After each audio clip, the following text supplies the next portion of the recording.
자기 나라의 이름을 붙여서 역사를 가르치는 나라가 많지 않아요. 미국사라고 해서 아메리칸 히스토리 이런 과목이 있는 나라가 없고 그냥 히스토리죠. 히스토리, 역사. 역사가 이렇게 발전하면서 그런 노예 같은 게 좀 줄어든다고 보는데 예, 한국사는 좀 거꾸로 나중에 이제 15세기, 16세기 가면 이제 40%까지 그러니까 뭐 어떻게 보면 둘 중에 한 명은 이제 노비가 되는 거죠. 그러니까 노비가 없으면은 전반적으로 어떤 경제가 돌아가지 않는 않아요. 장수왕이 이제 있었던 무렵 보면은 되게 재밌는 사실이 지구가 유라시아 대륙이 전반적으로 추워져요. 서양에서는 게르만족이 내려왔고 중국에서는 오호라고 하는 이 오랑캐들이 내려왔고 한국에서는 고구려가 내려오는 거죠. 이제 일본이 은이 없어갖고 오히려 조선에서 은을 사갔던 애들이에요. 30년 만에 이렇게 역전이 됐고 은을 8만 년을 갑자기 가지고 온 거예요. 그 은으로 포르투갈에서 총포도 사고 그 은으로 군자금도 만들어서 임진왜란을 일으키는 거죠.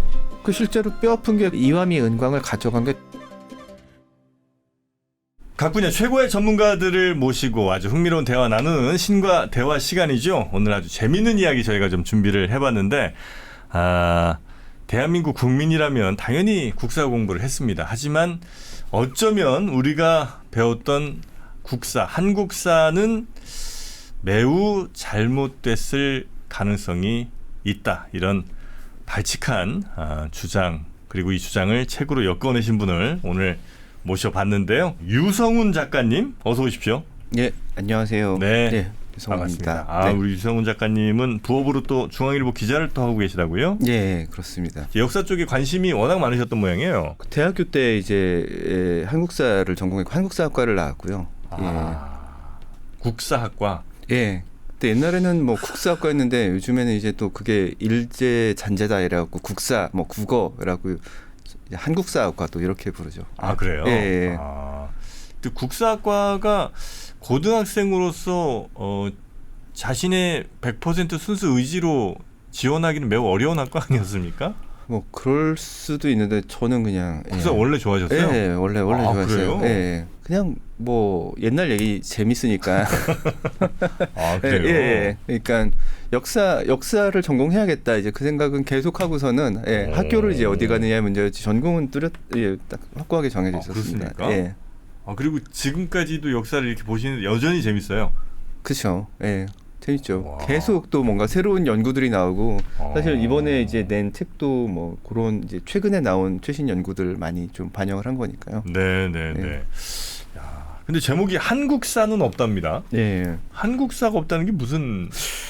그러니까 좀 제목이 굉장히 도발적이긴 한데 저도 이제 또 대학에서 한국사를 전공했지만 이게 이제 역사라는 게 굉장히 다양한 요소들의 영향을 받는데 뭐 이웃나라 영향도 받고 뭐 자연의 영향도 지정학 여러 가지 요소가 있는데 그렇겠죠. 우리나라 이제 역사 교육 같은 경우는 너무 이제 제가 볼 때는 일국사적 관점에서 그러니까 우리 관점에서 이렇게 보는 게 많은 것 같아요. 예를 들면 여기서도 이제 좀 이따 얘기를 하겠지만 임진왜란 같은 경우도 보면은 우리가 동아시아 전쟁이라고 요즘 많이 부르지만 그래서 뭐 한국, 그러니까 조선, 명나라, 뭐 그리고 일본, 그리고 사실은 뭐 만주 뭐 그 당시에 뭐 후금, 여진족도 뭐 좀 이렇게 찝쩍찝쩍거리고 잘 알려지진 않았지만 그 당시 태국에서도 뭐 자기들도 참전하겠다 이런 얘기까지 했었는데 임진왜란에? 예.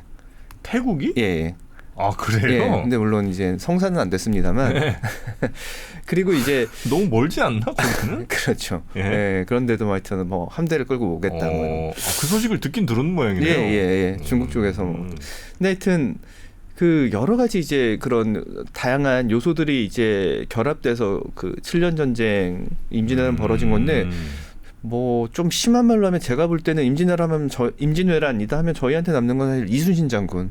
그리고 거기서 좀 더 가면은 몇몇 이제 의병장들. 그렇죠. 원균, 도요토미 히데요시. 그렇죠. 그 정도만 남지? 그럼 전쟁은 왜 일어났고, 그리고 전쟁 후에 남긴 거는 뭐고, 뭐 등등. 그러면 전쟁이 끝난 다음에 다른 나라는 어떻게 됐고, 뭐 이런 거에 대해서는 잘 이제 좀 그렇게 깊이 있게 보지 않아요. 전쟁이 왜 났냐면 일본이 나쁜 놈들이라. 그렇죠. 아주 그 나쁜 놈들이 우리를 그렇게 쳐들어오고 싶어 날려서 그때 이제 힘을 모아서 쳐들어왔다. 이 정도가 이제 우리가 알고 있는 거고, 그래서 우리의 성웅 이순신이 그들을 또 물리쳤다. 이 정도가 이제 저희가 생각하는 임진왜란일 수는 있겠네요. 그래서 그런 것들을 좀 좀 이렇게 위에서 뭐 조감하듯이 그렇죠, 이렇게 보셨고, 조망하듯이, 예. 그래서 전쟁의 원인도 한번 뭐 일본 측의 원인도 당연히 있을 거고, 예. 그리고 그 준비를 뭐 우리 혹은 뭐 명나라 등등은 또 어떻게 대비를 했고, 뭐 이런 것들을 살펴보시는. 예. 그래서 한국사를 한국인들의 시각만으로 본 게 아니라 조금 다르게. 그렇죠. 사실은 그 한국사라는 과목, 그러니까 자기 나라의 이름을 붙여서 역사를 가르치는 나라가 거의 많지 않아요. 사실은 미국에서 뭐 미국사라고 해서 아메리칸 히스토리 이런 과목이 있는 나라가 없고 그냥 히스토리죠. 히스토리, 역사. 예. 뭐 프랑스 간다고 해서 뭐 프렌치 히스토리, 뭐 아니면 영국 간다고 뭐 잉글리쉬 히스토리 뭐 이렇게 가지는 않거든요. 그냥 히스토리인 거죠. 예. 그러니까 저도 이제 역사라는 거는 사실은 한국사를 제대로 이해하려면 오히려 이제 동양사, 그러니까 주변 나라 일본과 중국의 역사가 그때 어땠는지를 알아야 비로소 좀 뭐 이해가. 그럴 수 있겠네요. 예. 우리 이제 국사랑 세계사를 완전히 분리해갖고 세계사고 이제 국사는 이제 국사 막 연대 쭉 외워가면서 이렇게 BC 2333년에 저 단군이 이렇게 선형적으로 쭉 외웠잖아요. 네, 맞습니다. 근데 그렇게만 하다 보면 이 사건 어떤 뭐 역사적 사실을 제대로 이해하기가 매우 어려울 수 있겠군요. 네, 그렇죠. 이런 생각이 좀 들긴 하네요. 네. 네. 자, 그러면 뭐 바로 이 어떤 내용들이 진짜 있었는지, 혹시 우리가 좀 잘못 알고 있는 건 뭔지 이런 거 뭐부터 보면 좀 좋을까요? 일단 제가 살짝 보니까 그 단군 얘기도 있긴 있더라고요. 네, 단군 얘기는 왜 우리는 호랑이를 이렇게 좋아하냐? 곰이 아니고, 곰이 사실은 사람이 된 건데. 그렇죠. 그러면 우리의 이 아이덴티티는 사실은 곰이 되어야 되는데 왜 저 지도에도 호랑이 이렇게 허리 꺾어갖고 이렇게 그려놓고 그렇죠. 왜 그랬냐? 그게 좀 굉장히 좀 뭐랄까, 학계에서도 사실은 명확히 해답을 내리지는 못했어요. 그때 당시에 사료가 사실 이렇게 많지는 않죠? 예, 많지는 않습니다. 근데 보통 우리가 이제 생각하는 단군설화라는 게 이제 이거잖아요. 하늘에서 이제 환웅이 뭐 신시에서 이제 내려와서 강우리랑 구름 이렇게 왔잖아요. 바람, 뭐 구름 뭐 저기에서 비를 내리는 뭐 해서 이제 내려왔는데 그렇게 해서 결국은 이제 호랑이와 곰, 인간을 만드는 과정에서 뭐 삼치를 이제 마늘 먹는데 이제 지쳐갖고 호랑이는 뛰쳐나갔고 그리고 이제 곰은 끝까지 버텨서 사람이 됐잖아요. 예, 사람이 됐다. 근데 이제 우리가 보통 그래서 그거를 뭐 요즘에는 뭐 많이들 알고 계시는데 어떤 상징이라고 보는 거잖아요. 진짜로 그렇죠. 곰이랑 결혼한 게 아니라 곰을 뭐 이렇게 숭상하는 민족이랑 종족이랑 호랑이를 이렇게 숭상하는 종족이 남았다. 혹시 뭐 그런 말씀 들어보셨는지 모르겠는데 예맥족이라고 하는데 우리나라 옛날에 뭐 예맥의 후예다 뭐 이렇게 해서 예맥이 이제 예족과 맥족의 결합이라고 해요.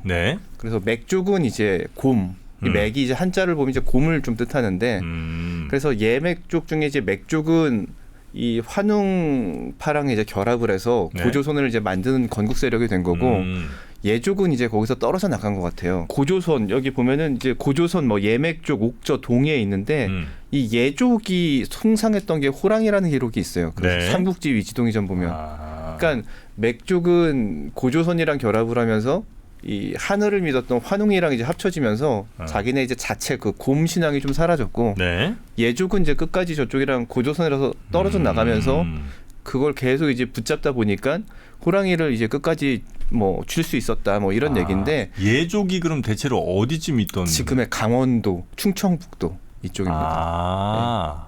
그래요. 거기 호랑이가 많았겠지 뭐. 그런데 사실은 또 되게 재밌는 게 사실은 우리나라 민족들이 우리나라가 그렇게 역사적으로 호랑이를 또 이렇게 가까워했던 건 아니에요. 조선시대 때는 호랑이를 아주 때려잡지 못해서 그 조선시대 때 착호갑사라고 해서 원래 갑사라는 게 이제 최종의 부대인데 그중에 착호갑사라고 해서 이제 호랑이 때려잡는 전문 부대, 특수부대를 만들어갖고 이제 운영을 했거든요. 그래서 1년에 그 뭐 거의 뭐 몇백 마리, 1000마리씩 잡아서 이제 가죽을 그러니까 각 지방의 수령들한테 호랑이 가죽을 항상 바치게 일단 시켰고 그거 외에도 착호갑사 부대를 운용을 해갖고 호랑이를 이제 때려잡는 게 항상 이제 의무였죠. 제가 조선왕조실록에서 읽은 게 있는데 성종실록 그 20년 3월 15일 기록 보면 수령이 1년에 호랑이 10마리 이상을 잡으면 계급을 더한다. 근데 도둑은 잡아도 상을 안 주네요. 뭐 이렇게. 그러니까 호랑이 잡는 게 도둑 잡는 것보다 국가에서 봤을 땐 더 중요한 일이었다는 얘기죠, 당시에. 워낙 이제 저 사람도 많이 잡아먹고 뭐 나쁜 동물이었겠죠. 그때 무섭고. 그러다 이제 일제 강점기 지나면서 호랑이 없어지고 나니까 좀 한쪽이 허해지셨나? 그러니까 이제 이 호랑이 지도를 이제 호랑이 지도 처음 그린 게 이제 최남선이라고 알려져 있는데 해외에서 소년에게 네, 그분이? 맞습니다. 맞습니다. 나중에는 뭐 이제 뭐 또 친일파를 변절했다 해갖고 굉장히 뭐 또 욕도 먹지만 이분이 이제 초반만 해도 이제 굉장히 독립의식이 강력했던 분이잖아요. 근데 이제 일본에서 고토 분지로라는 사람이 이 우리나라 이제 거의 일본이 이제 합병 단계에 왔을 때 1903년에 이제 토끼 모양으로 지도를 그려옵니다. 얘들은 이제 약한 애들이라서 공을 이제 약간 뭐 이렇게 일종의 프로파간다 같은 거죠. 되게 약한 나라다. 그러니까 최남선이 거기에 발끈해 갖고 이제 이걸 호랑이로 바꿔놨다고 하는데 이때부터 이제 호랑이가 어떤 저항과 어떤 이 한국 조선은 결코 약하지 않다. 뭐 이런 걸 상징하는 그런 이제 상징으로 그래서. 그때부터 이제 호랑이가 민족의 어떤 상징이 됐다라고. 그래서 하여튼 예족과 맥족이 있어서 곰을 숭상하던 그 맥족은 그 하늘을 숭상하던 이 그 환웅 쪽이랑 부족 합치면서 이제 곰 숭상이 슬 이제 밀려나는 거죠. 오히려 호랑이를 숭상하던 것은 여전히 조금 뭐 강원도 이쪽으로 좀 남아 있다 보니까 오히려. 그럴 수도 있으나 사실은 우리나라 전체적으로 쭉 보면 그렇게 호랑이를 숭상한 것도 별로 오래되진 않았고 한 뭐 일제강점기 좀 이후 요 정도로 우리가 생각하면 대략 맞는다. 그래서 사실은 뭐 만주 시베리아 쪽에 곰 숭상하는 그런 전설이나 뭐 민족들이 많이 있어요. 사실 우리뿐 아니라 여기 뭐 에벤키족이라고 해서 우리나라랑 비슷한 곰 설화 이런 가진 민족들도 많이 있고요. 그러니까 만주랑 시베리아 쪽에서 어떤 공통된 곰 숭상 그런 설화가 있었던 것 같아요. 좋습니다. 자, 그렇게 이제 우리의 어떤 민족이 처음 갖고 있는 뭐 스토리 중에 하나인 이 단군 설화 뭐 이런 거 좀 맛배기로 살짝 보여주셨고 요 이제 자세한 내용은 책에 아마 있을 것 같고요. 제가 좀 궁금했던 거는 그 우리나라 혹은 뭐 우리 역사에서 가장 멋진 기상 그리고 뭐 좀 이 아시아 특히 이제 중국 이 대륙 쪽으로 막 뻗쳐 나가던 뭐 광개토대왕 그리고 이제 그 아들이 아마 장수왕이죠. 장수왕이죠. 근데 그분들이 쫙 가셔서 이제 지금의 중국 대륙 쫙 정복했으면 좋았겠다는 생각이 하는데 장수왕이 어느 순간 말을 돌려갖고 저 한강 쪽으로 막 오지 않았습니까? 그렇죠. 이게 조금 아쉬운 부분이거든요. 그렇죠. 왜 오셨을까? 저도 옛날부터 그게 좀 이해가 안 됐는데 학교에서 이제 가르칠 때 한강 유역을 확보하기 위해서다. 왜냐면 거기 동사가 뭐 이런 얘기 많이 하잖아요. 근데 아니 그럼 만주 굉장히 큰데 만주에는 한강 유역 같은 땅이 없나? 강이 있겠지. 그러니까요. 그래서 왜 굳이 내려왔을까 저도 굉장히 좀 많이 고민을 했는데 제가 이제 대학원에서 기후환경학이라는 걸 공부를 했어요. 기후환경학? 기후 변화 저는 이제 특히 관심 있었던 게 옛날 기후입니다. 그랬는데 그 장수왕이 이제 있었던 무렵 보면은 되게 재밌는 사실이 지구가 유라시아 대륙이 전반적으로 추워져요. 약간 빙하기 비슷한? 그래서 기억이 나시는지 모르겠는데 로마 그 역사 서양사를 보면은 게르만족에 이동해갖고 이 독일이나 이쪽 그 북쪽 유럽에 있었던 게르만족, 뭐 야만족이라고 하여튼 이 민족들이 로마로 쭉 내려옵니다.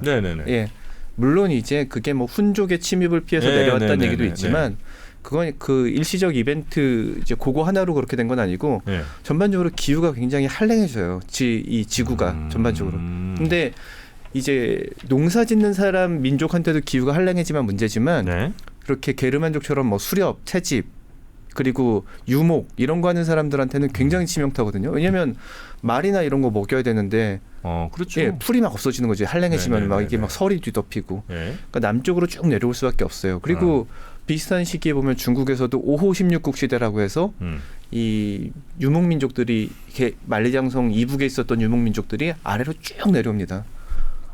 그래요? 그래서 이제 5호 16국이라고 해서 이 양쯔강 위에는 이 5호 5개의 오랑캐 민족들이 이제 나라를 세우고 한족 기존의 한족들은 이제 양쯔강 밑으로 이제 내려가서 고1 때 이제 나라를 세우는데 그게 이제 나중에 뭐 남북조로 다시 이제 뭐 정립이 되지만 그러니까 비슷한 시기에 비슷한 현상이 벌어진 거죠. 그러니까 서양에서는 게르만족이 내려왔고 중국에서는 5호라고 하는 이 오랑캐들이 내려왔고 한국에서는 고구려가 내려오는 거죠 이제. 왜냐하면은 만주로 이제 더 올라가 봐야 추워. 그 땅 가져봐야 이제 거기서 농사도 짓기가 애매하고. 네네네. 예.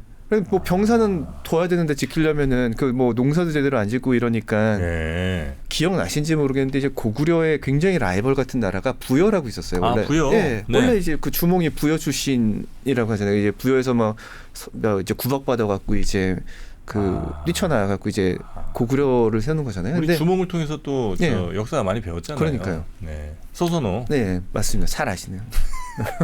우리가 배운 역사는 네. 드라마를 통해서 배웠어. 근데 원래 네. 부여가 굉장히 강력해서 이 네. 고구려가 처음 만들어질 때는 오히려 고구려보다 국력이 더 압도였었고 굉장히 이제 라이벌 같이 티격태격했었던 관계인데 이 부여가 어느 순간 뿅 사라져요. 그러니까 4세기, 5세기 되면은 네. 흐물흐물해지다가 그냥 고구려에 그냥 병합이 돼 버리거든요. 근데 이 부여 역사가 남아있지 않아서 자세히 이유는 몰라. 왜 부여가 이렇게 약해졌을까? 근데 이거를 기후사적으로 보면 이해는 되는 거죠. 왜냐하면 부여는 고구려보다 북쪽에 있었거든요. 근데 이제 부여가 고구려보다 더 북쪽에 있다 보니까 아마 너무 추웠구나. 예, 그 사람들이 뭐 저희 뭐 너무 춥습니다 이런 기록을 남기진 않았지만 네. 상식적으로 판단할 때 고구려랑 한때 라이벌이었던 나라가 갑자기 그렇게 쇠약해져서 이렇게 무너졌다는 건 어느 순간 병합이 됐다는 거는 기후적인 문제가 굉장히 컸을 것 같아요. 네. 기후가 특히 뭐 지금도 당연히 여러 나라에 영향을 굉장히 많이 미치긴 네네. 합니다만 예전이라면 뭐 온돌이든 혹은 뭐 에어컨이든 이런 게 없는 시대면 훨씬 더 아마 사람들한테 영향을 많이 줄 수밖에 없었겠죠. 예전에. 예, 그렇죠. 거의 모든 산업이 농사의 또 기본 농사나 목축에 아주 이 근간이 됐을 예. 거고. 예, 예. 그래서 그러면 우리나라의 장수왕이 내려온 일을 우리나라 안에서만 살펴보면 뭐 무슨 한강 유역 이런 걸로 이해할 수 있지만 사실은 전 세계적으로 보면 다 북쪽에서 이렇게 남쪽으로 예. 내려오던 예. 그런 시대가 있었던 그렇죠. 거다. 그래서 그래서 한국산 없다는 제목을 이렇게 또 쓰신 거구나. 그렇죠. 그러니까 이거 한국사만 보면은 장수왕이 뭐 내려왔다 이건데 네. 그럼 왜 내려왔을까에 대해서 네. 예, 오히려 이렇게 좀 넓게 보면은 오히려 그럴 수밖에 없었네라는 이제 공감을 하게 되는 거예요. 이해를 하게 되고. 그래요. 이렇게 보니까 재밌는 내용이 많네. 네. 말고 또 뭐 있을까요? 우리 역사에서 왜 가끔 그런 얘기 하거든요.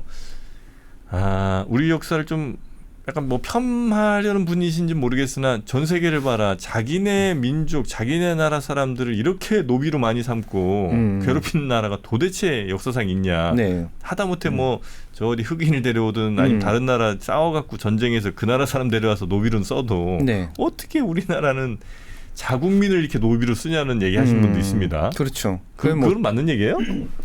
저 혹시 뭐 보셨는지 모르겠는데 추노라는 옛날에 드라마 보면은 이렇게 노비 잡으러 다니는 장혁 씨. 예. 실제로 있었던 예. 국가기관에서 그런 게 있었어요. 노비가 도망가고 잘 들어가서. 네, 왜냐하면 되게 중요한 재산이었기 때문에. 근데 말씀하신 대로 이제 기록에 의하면은 조선 시대 때 노비가 한 40% 정도 가장 많았을 때 조선 인구의 40%. 그러니까 조선 인구가 정확히 몇 명인지는 이제 뭐 학자들마다 좀 다른데 의견이 대체로 한 1,000만에서 1,200만 정도로 봐요. 근데 그러면 이제 조선 인구의 40%면은 뭐 1,000만일 경우에는 400만 명 정도가 노비였다. 4,500만 정도. 네, 굉장히 이제 유례가 없긴 하죠. 네. 그래서 왜 이렇게 노비가 많아요, 근데? 그러니까 두 가지 이제 이유가 있었던 것 같아요. 이제 하나는 가장 쉽게 얘기를 하면은 옛날에 이제 노비를 뒀던 나라들, 이렇게 로마라든지 뭐 노예제죠 사실 그런 나라는 뭐 옛날에 뭐 아테네라든지 이런 나라들 보면은 중국도 이제 그때도 마찬가지지만 주로 이제 전쟁 포로들 다른 나라랑 전쟁에서 전쟁 포로들 외국에서 이제 데려온단 말이에요. 예, 그건 이제 그런 게 거의 뭐 이제 보편적인 그런 적인데. 이게 우리나라 역사를 보면 외국이랑 이렇게 주로 전쟁에서 뭐 별로 이렇게 확장해서 뭐 이렇게 데려오는 게 별로 없어요. 그러니까 좀 쉽게 말하면 고려든 조선이든 외국 가서 전쟁해서 이걸 이렇게 뭐 노비를 가져올 힘은 없는 거죠. 그러니까 노동력은 필요하고 외국에서 노예는 데려올 힘은 없고 그러니까 그냥 자국민을 노비로 이제 삼아버린 거죠. 그래서 이제 뭐 노동력이 필요할 수는 있겠죠, 당연히. 네네.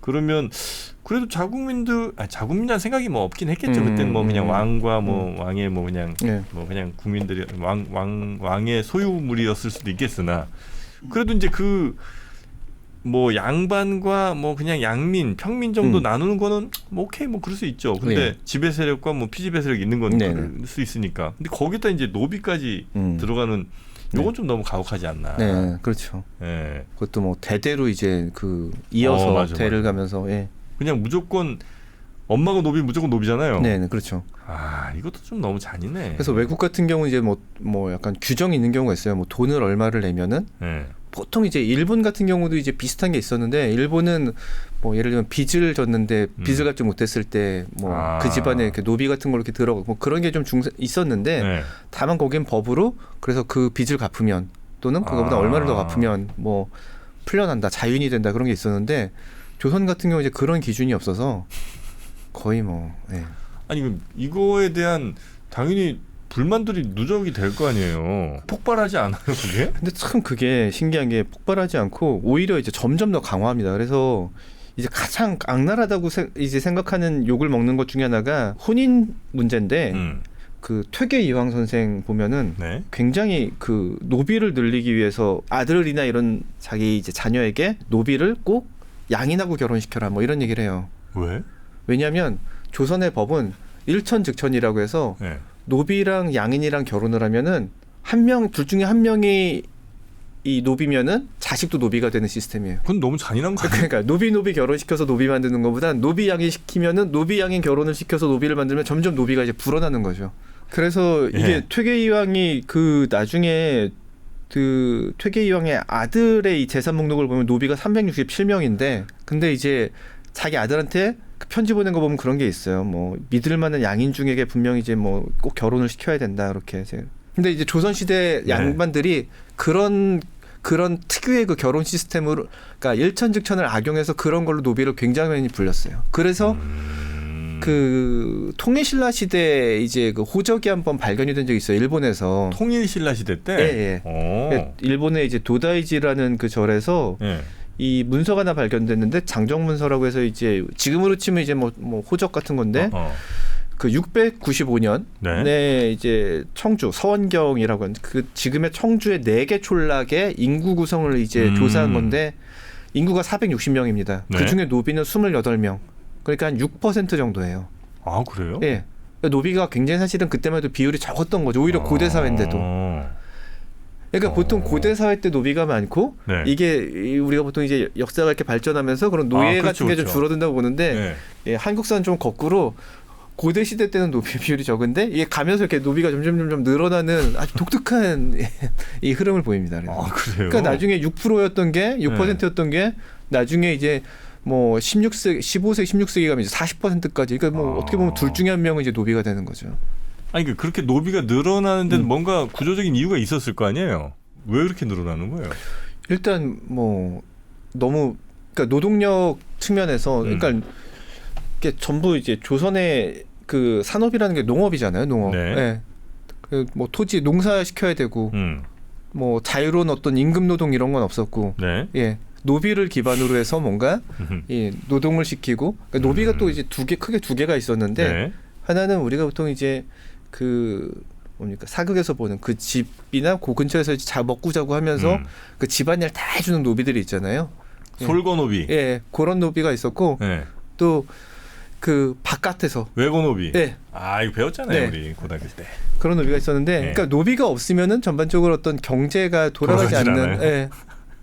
아 이거 보통 근데 시장도 좀 시장이 발달하지 않았다는 문제도 있었고. 아 시장이 좀 발달하면 자유민들이 좀 더 그렇죠. 활발하게 시장이 발달하면 서로 이게 상거래를 하면서 필요한 거 거기다 사고 뭐 맞아요. 팔고 이럴 수 있는데 시장 경제가 발달하지 않으니까 필요했으면 노비한테 이제 만들어서 이제 시켜야죠.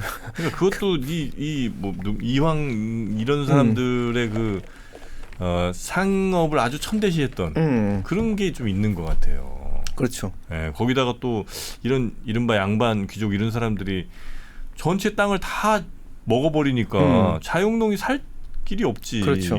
다 그냥 노비로 가는 거지. 예. 아 너무해. 뭐 그러니까 사실은 국가에서도 이제 또 어떤 문제가 있었냐면 사실은 국가에서는 양인들에게 세금을 거두게 돼 있거든요.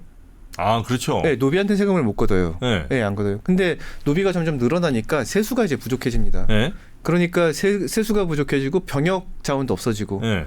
그러니까 병역 자원과 세금을 양인을 통해서 해야 되는데 자꾸 노비가 늘어나서 이게 줄어드니까 조선에서 굉장히 이 문제로 고민을 많이 했어요. 그래서 몇 번 이걸 좀 완화하려고 시도를 해요. 뭐 예를 들면 일천즉천이라는 건 이제 경국대전에 들어갔던 건데 아까도 말했지만 아버지나 어머니 둘 중에 하나가 노비면 자식도 노예, 노비 이건데 뭐 종모법이라든가 예를 들면 종모법은 이제 어머니를 따라간다. 네네네. 엄마가 노비면 네. 자녀가 노비. 노비. 아니면 종부법 아빠가 노비면 자녀가 노비 이런 식으로 뭐 이렇게 완화도 하지만 결국은 하여튼 경국대전에서 일천즉천돼 갖고 굉장히 노비가 늘었고 이게 몇 번 이제 또 그 사이에 이제 논란인데 특히 이제 문제가 됐던 게 17세기가 되면 또 소빈기가 전 세계적으로 엄청나게 이제 오게 되는데 조선은 이제 더블 타격이었어요. 왜냐하면 병자호란도 있었고 예. 소빈기도 하고 그러니까 국가가 경제가 굉장히 이제 심각하게 타격을 입어서 그 당시에 이제 경신대기근이라고 해서 한 100만 명 가까이 굶어 죽는 들어본 것 예, 같아요. 예. 그러니까 국가에서 뭔가 이제 이걸 타개하지 않으면 안 되는 굉장히 이제 위기에 빠지니까 네. 세금을 낼 사람들을 늘려야 된다라는 생각을 해서 이제 이거를 좀 완화를 하려고 해요. 그래서 이제 완화를 좀 하는데 결국은 이제 나중에 그런 시도가 몇 차례 왔다 갔다 하면서 영조 때 종모법이라고 해서 이제 어머니가 노비면은 자녀가 노비가 될까 하나만 하게 그렇게 이제 확정이 됩니다. 그러니까 계속 이제 뭐 그 사람들이 아이 낳으면 그렇다고 또 아이 낳기 싫다고 안 낳을 수 있는 것도 아니고 계속해서 뭐 또 양인이랑 혹은 다른 노비랑 또 결혼시켜갖고 자꾸 애 낳게 하고 뭐 애 낳게 했겠지. 그 양반들 입장에서는 네. 재산 늘어나는 거니까. 그렇게 해서 이제 가끔 보면은 어떤 일이냐면은 애를 많이 낳으면은 노비에서 이제 풀어주고 약간 회유책. 예. 대신 애들은 노비고. 애들은 노비고. 야, 예. 애 많이 낳으면 이제 노비 많이 늘렸으니까 아유. 너는 기특하다고 이제 풀어주기도 하고 그런 식으로 이제 회유책을 써서 노비를 굉장히 많이 늘리죠 이제. 자, 그래서 네. 노비가 우리 조선 시대 때 그렇게 이제 많이 늘어나서 전체 인구의 한 40% 정도 예. 차지할 정도가 됐고. 그래서 뭐 고려 때는 이미 고려 때도 이제 노비제가 이제 있었는데 네. 그때 심지어 이제 우리가 몽골 간섭기라고 해서 이제 원 간섭기 또는 몽골이 이제 우리나라에 굉장히 이제 정치적으로 영향을 많이 미쳤던 적이 있죠. 항상 이제 고려 왕들을 사위로 이제 데려가서 네. 저쪽에서 이제 관리를 파견해 갖고 예, 뭐 정동행성이라는 기관도 만들고 뭐 다루가치라고 해 갖고 이제 관리들을 파견해 갖고 이 고려 정치에 영향을 굉장히 많이 끼치는데 네. 이 관리들이 왔을 때 재밌는 게 야, 니들은 아직도 노비가 있냐? 그러면서 이 몽골은 노비가 없었거든요. 이런 네. 노비제라는 게. 그러니까 몽골에서 봤을 때 이건 글로벌 스탠다드에 안 맞는 거예요. 자기들은 이제 세계 제국을 지금 경영하고 있는데. 예. 그래요? 네. 그래서 몽골이 다스렸던 그 제국 안에서는 노비가 없었어요. 그래요? 예, 예. 신기하네. 예. 이게 재밌는 게 그 서양에서 네. 굉장히 몽골에 대해서 연구를 많이 하는데 특히 네. 그 미국을 건국할 때 미국 건국했던 조지 워싱턴이든 뭐 등등 이 건국 세력이 네. 몽골을 굉장히 참고를 많이 했다고 해요. 첫 번째는 신앙의 자유. 몽골은 종교를 강요하지 않았거든요. 그 당시 굉장히 이례적으로. 네. 그래서 이제 몽골 관리들 보면 뭐 기독교인도 있고 뭐 이슬람교도 있고 뭐 불교 신자도 있고 근데 절대로 뭐 종교를 이제 강요를 하지 않았고 그리고 약간 자유무역 같은 시스템. 네. 그러니까 국가 간 국가의 무역을 최대한 이제 활성화시켜서 경제를 이제 활성화시키는 그런 시스템. 여러 가지 이제 그리고 다민족. 하나의 민족이 아니라 여러 민족이 같이 이제 어우러져서 하나의 제국을 만드는 그런 시스템. 그러니까 몽골을 굉장히 많이 참고했다고 하는데 미국이 다시 말씀드리면 이제 노비로 한정하면은 그런 몽골에서 이제 노비가 없었는데 고려에 이제 정치 간섭하러 와서 봤더니 여기 노비가 있어서 이제 너무 놀래서 야 니들 진짜요? 네. 그래갖고 충렬왕한테 이제 충렬왕이 처음으로 충자를 쓴 왕인데 네. 충렬왕한테 노비 없애라 이거 말이 안 돼 니네 이제 그러는데 충렬왕이 굉장히 저항합니다. 이거는 우리 옛날 조상 때부터 대대로 내려온 아름다운 풍속인데 왜 개입합니까? 뭐 이렇게. 다른 건 몰라도 이건 양보 못해요. 네. 그래서 근데 이제 이 몽골 관리들이 힘이 좀 세잖아요. 네. 뭐 어쨌든 본국에서 왔으니까. 네. 그래갖고 이제 노비들을 혁파하는 TF를 만들어요. 진짜요? 네. 그래갖고 노비를 일부 해방을 시켰어요, 실제로. 그랬더니 충렬왕이 이제 어떻게 하냐면은 이제 원나라로 달려갑니다. 수도로 대도. 왜냐면 충렬왕이 그 한 가지 이제 믿는 게 있었는데 그 몽골 칸 쿠빌라이 칸 들어보셨죠? 제일 쿠빌라이 칸의 사위였어요. 네네. 그러니까 충렬왕의 부인이 제국대장 공주라고 이제 쿠빌라이 칸의 딸. 그래갖고 이제 가갖고 이제 일러 바친 거죠. 장인어른 이럴 수가 있습니까? 이건 아닙니다. 그리고 이제 옛날에 좀 약속받은 것도 있고 뭐 쿠빌라이 칸이 뭐 되도록 니네 나라에 개입 안 하겠다 뭐 이렇게 약속한 것도 있고 그래서 하여튼 끝까지 이제 이거를 뭐랄까 호소해갖고 결국은 지켜내요. 무효화시킵니다. 그래서 그때 몽골 관리들이 해방시켰던 노비를 다시 잡아? 네, 다시 잡아갖고 원래 주인한테 다 돌려줍니다. 다시. 너무 그 역사적 기록 다 있다는 거죠, 이런 게. 네. 그게 고려사 기록에도 있고 다 있는데 우리나라에서 잘 안 가르쳐 이런 걸. 이게 역사 교육이란 게 이런 것도 좀 가르치고, 그러니까 우리는. 그렇죠. 그러니까 어느 나라에 간섭을 받았을 때 이게 일본 지배기에 대한 트라우마가 굉장히 강하니까 어떤 외국 세력이 와서 어떤 영향을 끼쳤을 때 그거에 대해서는 좀 눈을 감거나 이걸 되게 나쁘게 보거나 이러는데 사실은 그런 점도 있었다. 그러니까 그런 것까지 이제 종합적으로 우리가 알아야 이제 역사에 대해서 좀 포괄적으로 이해를 하게 되는 거죠. 아니 부끄러운 것도 우리 역사지 뭐. 네. 아니, 그런 부끄러운 날들이 있어서 이제 지금의 우리 오늘도 있는 거니까. 그것도 없다고 아니라고 자꾸 외면하고 덮어놓는다고 해서 그게 정말 사라지는 건 아니잖아요. 네, 그렇죠. 우리가 좀 이런 건 직시를 좀 해야 됩니다. 네. 그래서 이제 고려 때도 우리나라는 그 노비 제도를 지키려고 왕까지 원나라 가서 그렇게 네. 강력하게 항의를 했고 그 조선 시대 넘어와서도 뭐 네. 여전히 노비는 이런저런 방법으로 계속해서 늘어나게 됐고. 그래서 재밌는 게 조선 초에도 네. 그 노비 제도에 대해서 얘기가 나온 적이 있어요. 근데 그때도 재밌는 게 네. 우리나라 그 유학자들 이 관리들이 조선 시대 보면은 항상 중국을 이제 근거로 들어요. 뭐 중국에서도 뭐 명나라에서도 이랬기 때문에 옛날에 주나라에서도 이랬기 때문에 우리도 이렇게 해야 됩니다. 뭐 이렇게. 왜냐하면 그 성리학이라든지 유학이 다 그쪽에서 내려온 거니까. 근데 유일하게 노비에 대해서만은 이제 중국을 근거를 댈 수 없는 거예요. 왜냐면 중국은 노비가 없어졌으니까. 그래갖고 거기서 하는 말이 중국이랑 우리는 좀 사정이 다릅니다. 뭐 이렇게 그것만 노비제만 좀 차이가 있다. 참, 너무들해. 아니 뭐 어떤 분들은 뭐 우리 조선 시대 때 노비는 너네가 생각한 노비가 아니라 뭐 무슨 휴가도 챙겨주고 뭐 이런 얘기를 뭐 자꾸 하시는데 전 그건 좀 비겁하다고 봅니다. 네, 그렇죠. 뭐 물론 이제 지금의 기준으로 예전을 뭐 평가한다는 건 뭐 말이 안 되는 거긴 합니다만 그럼에도 불구하고 하여튼 우리나라가 하여튼 다른 나라들의 유래가 별로 없을 정도로 확실히 자국민들을 노비로 많이 삼은 것만은 뭐 이건 팩트가 맞군요. 예. 노비들 가운데도 또 훌륭한 분들도 당연히 좀 있었을 텐데. 노비들 중에 좀 되게 재밌는 기록이 사실은 있는데 네. 연산군 시대 때 기록 보면은 네. 노비 중에 김검동이라고 이름이 아마 노비 중에 이렇게 이름이 조선왕조실록에 기록이 되는 경우는 이분 굉장히 특이한 케이스인데 하여튼 장례원이라는 게 아까 말한 게 약간 노비들 관리하는 그 국가기관인데요. 예. 거기 이제 김검동이랑 네. 한 명이 이제 양인이에요. 양인의 김간불이라는 두 사람이 예, 납을 한 근 주면은 은을 만들 수 있다라고 이제 얘기를 해갖고 그 여기 아주 그 실험이 자세하게 기록돼 있는데 납을 은으로? 네. 여기 이제 기묘한 이제 화학식을 이용해 갖고 분리를 해낸 거구나. 네, 그렇죠. 납과 은을 이렇게 분리를 해내는 거예요. 뭐 끓는 점, 뭐 녹는 점, 뭐 이런 거, 뭐 산소랑 결합되는 뭐 이런 걸 이용해서 굉장히 이제 고난이도의 이제 화학식을 쓴 거죠, 사실은. 어디서 배워오셨나? 그러니까 굉장히 특이한 거긴 한데. 연산군이 굉장히 이제 사치했다고 알려져 있잖아요. 네. 이분이 굉장히 사치를 좋아했고 실제로도 막 어떤 기록까지 있냐면은 종친들이나 관리들한테 옷 세련되게 안 입으면은 저 처벌하라고. 명품 입고 오라고? 네. 한양 도성에서 옷 촌스럽게 입고 다니지 말라고. 이거 제냐 입고 오세요. 네. 그런데 이제 실험 보니까 이제 어쨌든 은이 나오니까 굉장히 연산군이 만족해서 야 이제 은을 넉넉히 쓸 수 있게 됐다 이렇게 말한 게 기록에 남아 있어요. 그래요? 네. 그래서 이제 연산군 때 이 은광을 이제 본격적으로 개발을 합니다.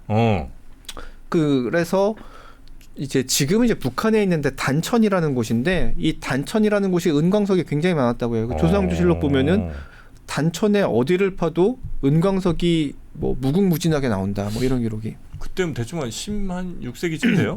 17세기. 그렇죠. 15세기 후반, 뭐 16세기 초반 뭐 요 사이인데, 예. 그때면 은이 되게 전 세계로 막 많이 중요할 때 아니에요? 그렇죠. 왜냐하면 은이 전 세계 어떤 통화 단위처럼 쓰이기 시작할 때고 특히 중요한 게 중국에서 모든 세금을 혹시 기억나신지 모르겠는데 뭐 이제 은으로 모든 세금을 내게끔 하는, 예.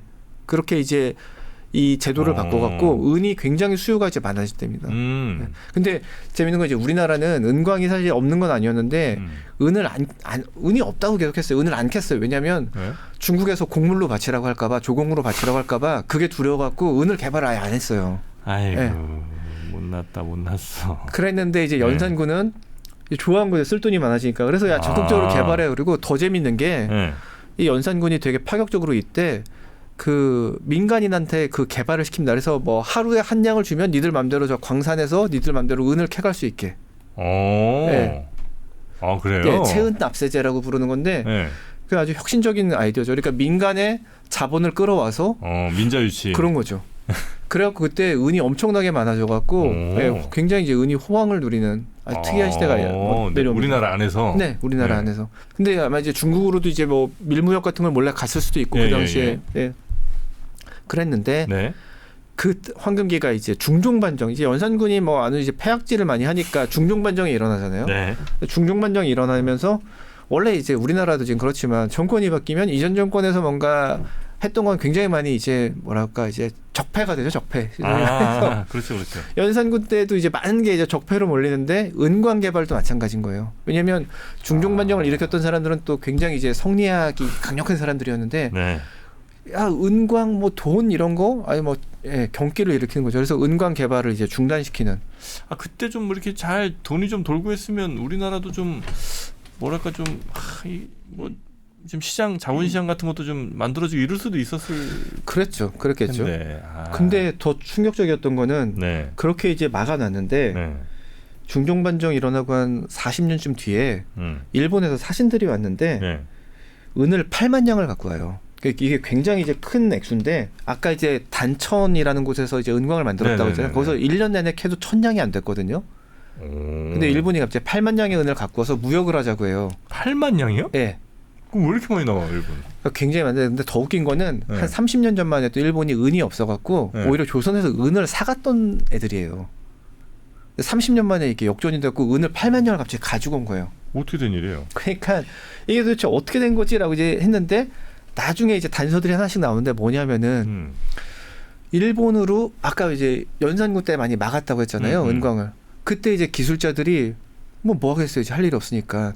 할 줄 아는 건 은 이거 캐는 건데. 일본으로 이제 많이 넘어간 이제 그 정황이 실제로 이제 잡히는데 뭐냐면은 일본 애들이 그 은을 가져올 그 무렵에 그 유서종이라는 그 관리 하나를 이제 잡아요. 이 사람을 이제 잡아다가 이제 국문을 하는데 왜 잡았냐면은 외인한테 이 은 만드는 비법을 넘긴 게 이제 포착이 된 거예요. 지금으로 치면 뭐라고 해야 돼요? 그 산업 뭐 기술 유출, 네, 산업 기술 유출. 네. 그 혐의로 얘가 붙잡혀요. 그래서 그때서 이제 조선에서 알게 된 거야. 이 은 기술자들이 갔구나. 계속 넘어가고 있었구나 지금. 아니 그렇게 개발 못하게 하니 넘어가지. 그럼 뭐 어떻게 먹고 사는 게 없는데. 그렇죠. 그러니까 옛날에도 그 이전 정부에서도 또 왜 그런 일이 있었잖아요. 그 뭐 원전 이제 뭐 탈원전 한다 그래갖고 그때도 이제 뭐 서울대 무슨 원자력학과가 뭐 학생이 없느니 뭐 기술자들이 맞아요. 뭐 아랍에미리트로 뭐 가느니 뭐 이런 일이 있었는데 뭐 이 반도체도 마찬가지고 비슷한 일이 있었던 것 같아요. 그래서 그 일본에서 가장 유명한 게 그 당시에 이와미 은광이라고 있는데요. 이 이와미 은광에 이 조선 기술자들이 왔다는 공식 기록이 있습니다. 거기에. 경수, 종단 이름도 남아있는데 이 두 기술자가 와서 그 연산군한테 보여줬던 그 기술 있잖아요. 그 끓여갖고 분리하는 거. 그거를 자기들이 배워서 이걸로 은광을 이제 키웠다라는 그 기록이 남아있어요. 근데 이 은광에서 얼마나 은이 많이 나왔냐면 일본이 그 당시에 1년에 한 150톤 정도 은을 만들었다고 하는데 그거에 한 4분의 1. 근데 그 당시에 일본이 전 세계 은 생산량의 30%를 차지했다고 해요. 그러니까 엄청 많이 은을 만들어낸 거죠. 전 세계 전 세계 생산량의 30%. 와, 이게 참 그때 좀 아쉬운 대목이 뭐 물론 많이 있습니다만 이것도 좀 아쉽네요. 지나고 보니까. 그런데 요 시기가 이제 1540년대 뭐 이 정도 되거든요. 대항해 시대 아니에요? 그렇죠, 대항해 시대죠. 그러니까 이제 일본은 그 당시 이제 전 세계가 은을 통해서 막 물자 뭐 이런 게 막 오고 갈 때였는데 일본이 그 은 교역망에 그때 이제 포함이 되는 겁니다. 원래는 제일 유명한 이 은광은 저 남아메리카의 포토시 은광이라고 있었는데 그 남아메리카에서 거기가 이제 스페인 식민지였거든요. 그러니까 거기서 은을 가지고 와서 스페인 이 상선이 그 당시 필리핀도 이제 그 스페인의 어떤 영향권에 있었는데 거기로 와서 필리핀에서 이제 그 은을 갖고 중국에서 이제 도자기도 사고 뭐도 하고 이제 뭐 그랬는데 비단도 사고 일본이 그 세계 교역망에 이제 포함이 되는 거죠. 은이 많이 나니까 서양 이제 상인들이 멀리 뭐 남아메리카까지 갈 게 뭐 있어요. 저 가까운 일본 가서 은을 가져오면 되는 건데 혹시 그 예전에 대항해 시대라는 유명한 게임이 있었는데 저는 안 했습니다만. 네. 저는 굉장히 이 게임을 지금도 즐겨하는데 네. 대항해 시대 이제 4에 보면은 일본의 특산물로 은이 나와요. 그래서 중국은 이제 도자기랑 비단. 그래서 이 일본과 중국을 오가면서 일본에서는 은을 사고 중국 가서는 뭐 비단과 도자기를 사고 이렇게 거래를 할 수 있게. 일본의 은이 그 정도로 굉장히 유명을 했고. 그래요. 이게 우리가 될 수도 있었는데 그게. 그렇죠, 사실은. 그럼 이제 우리가 좀 더 뭐 총포니 뭐 이런 거 좀 일찍 들여와갖고. 그렇죠. 동아시아의 또 맹주로서 이렇게. 그 실제로 뼈아픈 게 그 아까 말한 그 이와미 은광을 가져간 게 도요토미 히데요시예요. 예.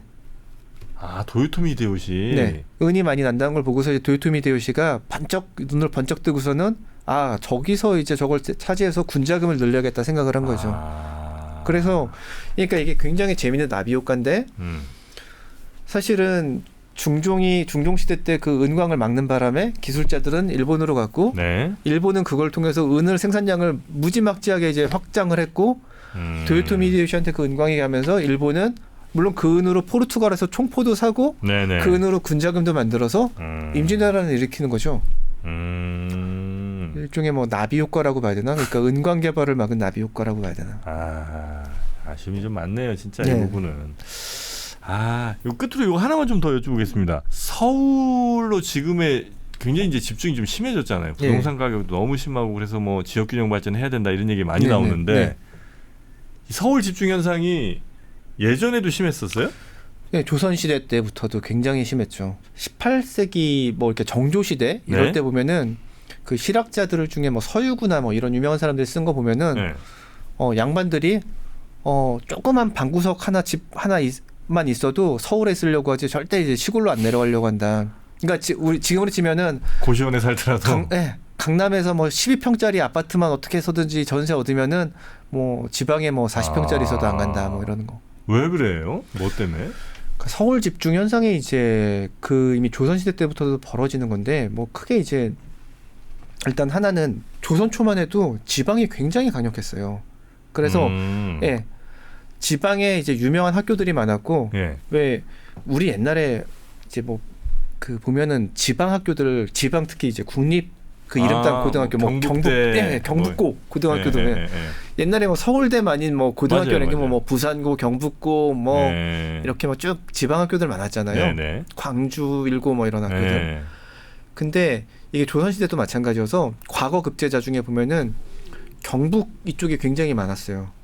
그래서 유명한 유학자들 보면은 뭐 김굉필이니 뭐 김숙잔 이게 약간 좀 뭐 낯설 수는 있는데 뭐 야은 길재니 다들 이제 경북을 기반으로 해서 이제 많이. 근데 옛날에도 지금이랑 마찬가지여서 옛날에 서울대만이 그러니까 지금 서울대만이 보내는 게 어떤 이 위력인 것처럼 그 당시에 과거급제 많이 시키면 이제 좀 힘을 얻는데.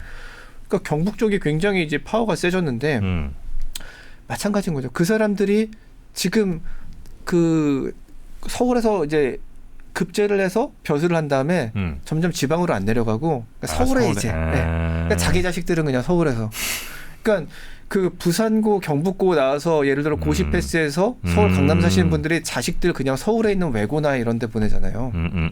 비슷한 현상이 벌어지면서 과거 급제자가 점점 서울 집중 현상이 벌어지는 겁니다. 그래요. 어쩔 수가 없나 보다. 그게 본성 같은 건가? 사람 뭐 인프라 있고 이런 데로 그냥 어쩔 수 없이 몰리고 사람이 모이는 곳에 더 가고 싶고 이 어쩔 수 없나 보네요. 그러니까 점점 그냥 서울로 밀려드는. 그래 하긴 뭐 저는 어디 잠깐 저번에 밴쿠버를 한번 갔다 왔는데 캐나다 땅 얼마나 넓어요. 사람 모여 사는 데는 다 정해져 있어. 그래 거기 땅값 집값이 엄청 비싼 거예요. 야 이렇게 땅 넓은 나라인데도 집값이 비싸다고 했는데 뭐 서울 집값과 정말 큰 차이 없다고 느낄 정도로 엄청 비싸더라고요. 그리고 또 하나 이유를 대자면은 일자리 때문에. 조선 시대에 이제 제일 대표적인 게 조선 시대에는 이제 세금을 쌀을 가지고 이제 뭐 조운이라는 거 혹시 기억나는지 모르겠는데 지방에서 세금을 거두면 주로 강을 통해서 이렇게 해갖고 배에서 이렇게 실어갖고 한강을 통해서 이제 도착을 하거든요. 그래서 이제 저쪽 경상도의 세금은 낙동강으로 해갖고 거기 소백산맥을 육로로 한번 넘은 다음에 충주에서 다시 남한강을 타고 한강으로 해갖고 도착을 하고 저쪽 이제 전라도는 이제 서해바다 이렇게 해갖고 이제 도착을 하고 그래서 그 세금이 어디 도착하면 이제 한강 지금의 마포 쪽에 도착을 많이 하는데 마포에서 일자리가 많았습니다.